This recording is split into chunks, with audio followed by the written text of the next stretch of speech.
మకర రాశి.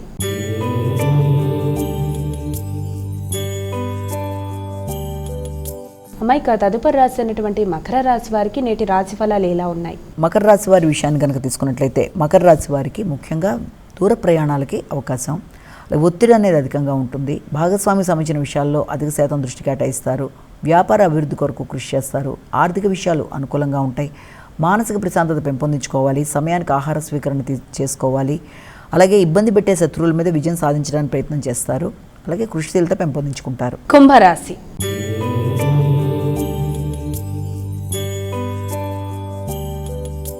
అమ్మాయిక తదుపరి రాశి అయినటువంటి కుంభరాశి వారికి నేటి రాశి ఫలాలు ఎలా ఉన్నాయి? కుంభరాశి వారికి ఆర్థిక విషయాలు చాలా వరకు అనుకూలంగా ఉంటాయి. ఇబ్బంది పెట్టిన వ్యక్తుల యొక్క సహకారం ఆకస్మికంగా లభ్యమవుతుంది. ప్రత్యర్థుల మీద విజయం సాధిస్తారు. విద్యార్థులు పోటీల్లో నెగ్గడానికి చేసే కృషి అధికంగా ఉంటుంది.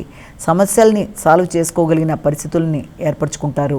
మాటలతో వ్యక్తులతో అంటే మీ యొక్క తోబుట్టువుల వల్ల కావచ్చు, లేకపోతే వృత్తిలో ఉండే వ్యక్తుల యొక్క సహకారంతో కావచ్చు, చాలా వరకు వృత్తిపరంగా ఎదురవుతున్న సమస్యల్ని సాల్వ్ చేసుకోవడానికి, అపార్థాలని దూరం చేసుకోవడానికి అవకాశం అనేది ఒకటి మనకి ఇక్కడ కనబడుతుంది. మీనరాశి.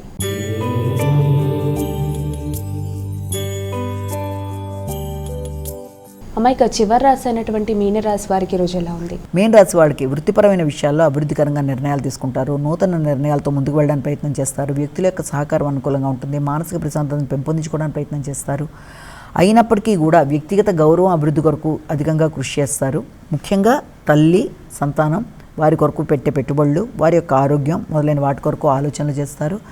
వారి యొక్క అభివృద్ధి మీకు మానసిక ప్రశాంతత ఇవ్వడానికి అవకాశం ఉంటుంది. అంటే వారి వృత్తిపరమైన అభివృద్ధి కావచ్చు, వారు ఊహించని విధంగా వారి కొరకు పెట్టే పెట్టుబడుల వల్ల కావచ్చు, వారి కొరకు తీసుకునే నిర్ణయాలు కొంత ఎమోషన్స్కి అధికంగా అవకాశం ఉంటుంది.